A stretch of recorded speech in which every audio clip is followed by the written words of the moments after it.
Hey guys, welcome to week 4 of our Ezra Nehemiah devotional. We find ourselves this week in Ezra chapter 4.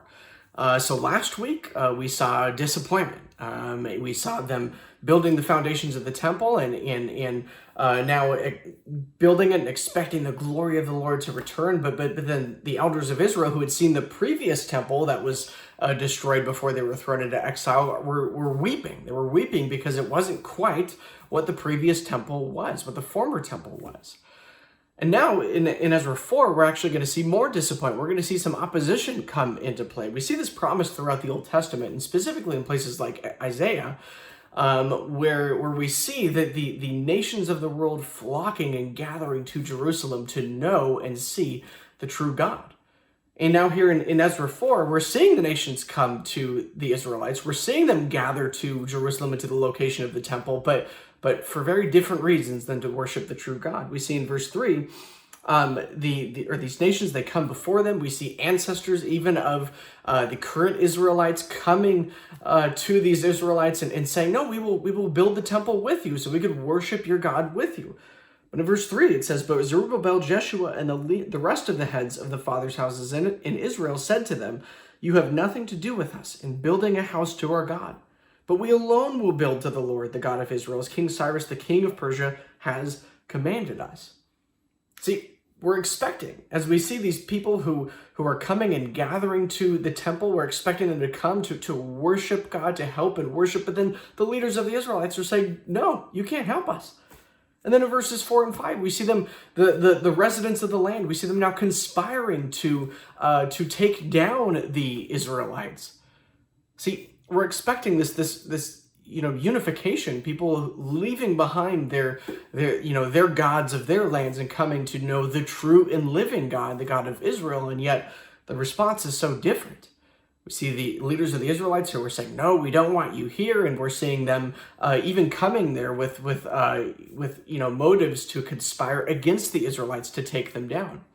And then in verse 6, and then in verse 7 through the rest of the chapter, we flash forward to a couple different events in history where we see these groups of people that are living in the land that are sending letters out to the current kings to conspire against and to take down and to prevent the building of the temple. And in this chapter finishes with, in verses 23 and 24, it says, "Then when the copy of the king Artaxerxes' letter was read before Rehum and Shimshai, the scribe and their associates, they went in haste to the Jews at Jerusalem and by force and power made them cease in building of the temple.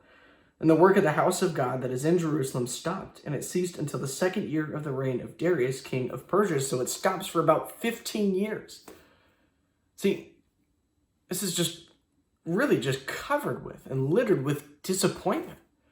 See, they were back home. They were back in the place that they wanted to be, and they were rebuilding the temple, but it is now disappointment after disappointment. And part of what is going on here is that we are being pointed to that the temple, and as Jesus will pick up on this in his life and ministry later, the temple was all about God himself. It was all about pointing us to God himself and worshiping him. But they've missed the point. The Israelites have missed that point. They have made it all about the temple itself. They've made it all about the land itself. They've made it all about their autonomy in the land itself. But they are missing the point that it is all about God and his glory and the blessing of the nations that would come through the people of God. See, Jesus picks up on this. And he picks up on this at the temple. He stands at this very temple and says, guys, it's not about this, but it is about me. It is about the true and living God who is among you.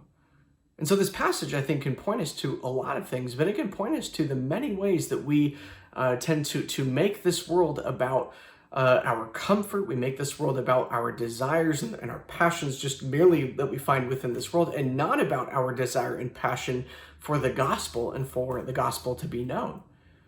See, there's this story that I remember reading about as a true story of this guy young guy who had been living in homelessness ever since he was a teenager, then was given a room in this apartment to live in, but he lived there for 6 months and he hated it. Even though he had a bed, even though he had a roof over his head, he absolutely hated it.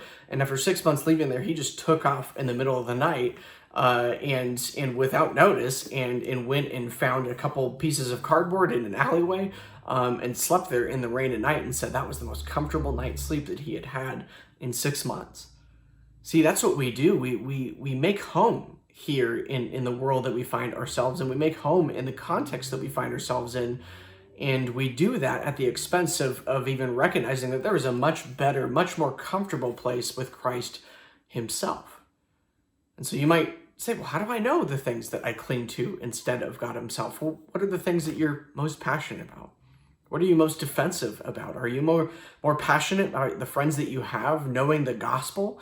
Or are you more passionate about just preserving your comforts, or preserving the life that you had before COVID?